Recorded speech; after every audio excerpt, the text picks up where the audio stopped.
Hello everyone, ज्योतिष क्रिएटिव्हिटीमध्ये आपलं स्वागत आहे। आज मी बनवलेली आहे झणझणीत आणि चमचमीत अशी सुकटीची चटणी। तर सगळ्यात अगोदर आपल्याला लागणार आहे 1 वाटी सुकट। तर ही स्वच्छ करून घेतलेली आहे मी। तर ही सुकट आपल्याला सगळ्यात अगोदर भाजून घ्यायची आहे। तर मीडियम गॅसवर आपल्याला चांगली गोल्डन होईपर्यंत भाजून घ्यायची आहे। यापेक्षा जास्त भाजायची नाही आपल्याला। तर साधारण इथे गोल्डन कलर आलेला आहे।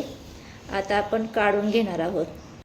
आता ही सुकट आपल्याला 2 ते 3 पाण्याने स्वच्छ धुवून घ्यायची आहे, कारण याचा जो वास असतो तो निघून जातो। तर मी धुवून ती साईडला ठेवली। तोपर्यंत आता आपण फोडणी करून घेऊयात। तर इथे मी 3 कांदे बारीक चिरून घेतलेले आहेत। तेल गरम झालं की त्यामध्ये आपल्याला कांदे घालून घ्यायचे आहेत। तर कांदे आपल्याला चांगले गोल्डन होईपर्यंत परतून घ्यायचे। तर कांदे गोल्डन झाले की आता त्यामध्ये आपल्याला 1 टोमॅटो चिरून घालायचा आहे। हे दोन्ही आपल्याला मिनिटभर परतून घ्यायचे।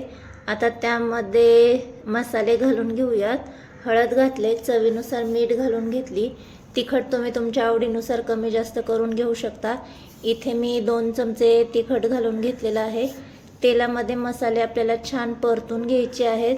2 ते 3 मिनिटं मसाले आपल्याला परतून घ्यायचे। तर इथे मसाले परतून झाल्याच्या नंतर आपण जी सुकट धुवून घेतली होती ती चांगली पिळून घ्यायची आणि यामध्ये घालून घ्यायची आहे। तर सगळी सुकट आता आपण घालून झाल्याच्या नंतर पुन्हा छान मसाल्यांमध्ये सुकट मिक्स करून घ्यायची आणि यामध्ये आता आपल्याला पाणी घालून घ्यायचं आहे।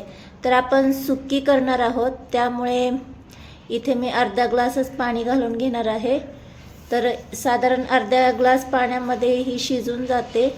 तर पाणी घालून झाल्याच्या नंतर छान मिक्स करून घ्यायचे आणि पाणी आटेपर्यंत आपल्याला ही भाजी शिजवून घ्यायची आहे।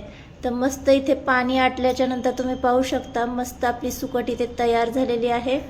तर आता गॅस बंद करून घेऊयात। आता त्यामध्ये बारीक चिरलेली कोथिंबीर घालून छान मिक्स करून घ्यायचे।